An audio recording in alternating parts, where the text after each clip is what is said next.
Hace años, Guillermo Martínez escribió un artículo en el periódico Público en el que hablaba de la quinta columna. Y es un tema que a mí siempre me ha gustado. Tiene su aquel. La quinta columna fue una red clandestina de espionaje, sabotaje y agitación que operaba a favor del bando sublevado dentro de la retaguardia republicana durante la Guerra Española. Se generaron los quintacolumnistas principalmente en ciudades como Madrid, Barcelona, Almería y Valencia, y surgieron para apoyar a los golpistas desde zonas que pertenecían fieles a la legalidad republicana. Su objetivo era debilitar al enemigo desde el interior mediante el derrotismo y la desestabilización.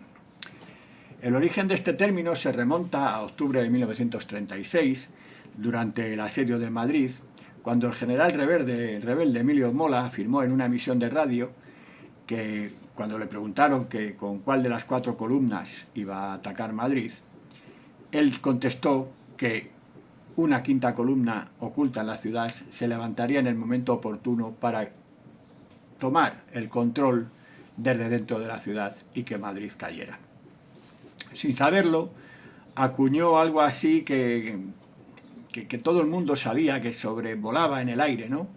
Algo a lo que solo faltaba ponerle un nombre para materializarlo en el imaginario colectivo de la resistencia antifascista de la capital y de las ciudades en las que no había triunfado el golpe de Estado en julio.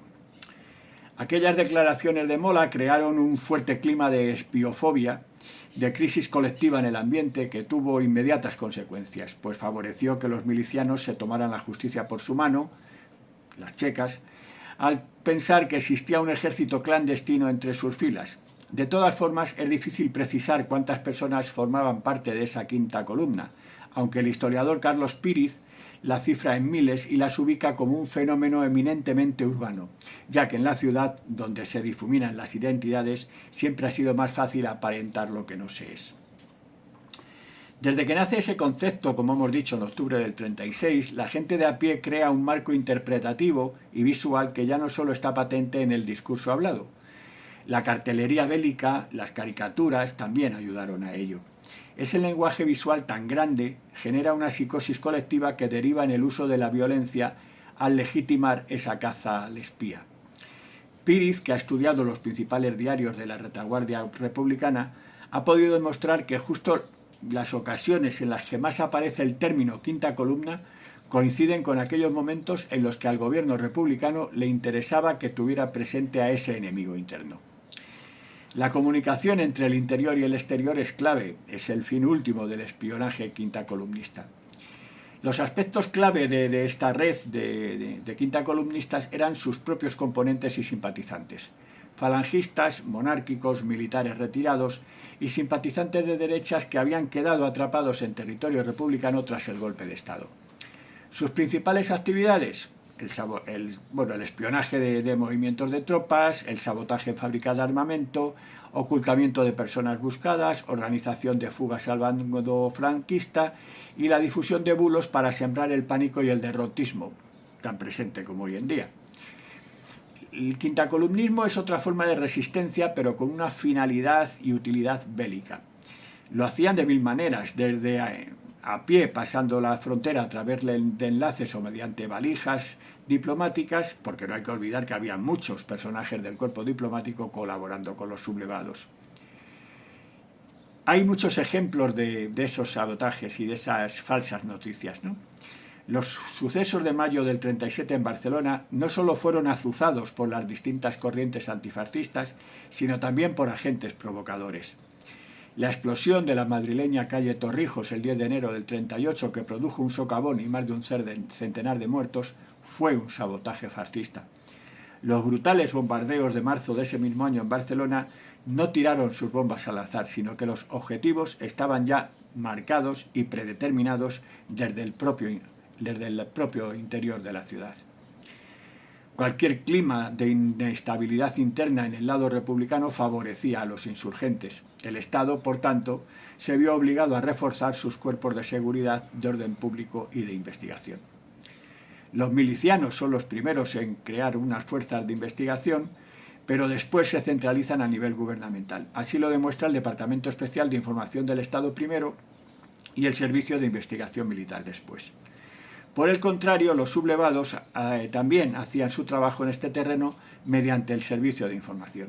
Además, la República se encontró con el gran hándicap de que gran parte de sus estados mayores estaban integrados por quintacolumnistas o colaboradores, por lo que luchar contra este enemigo interno se convertía en ardua tarea.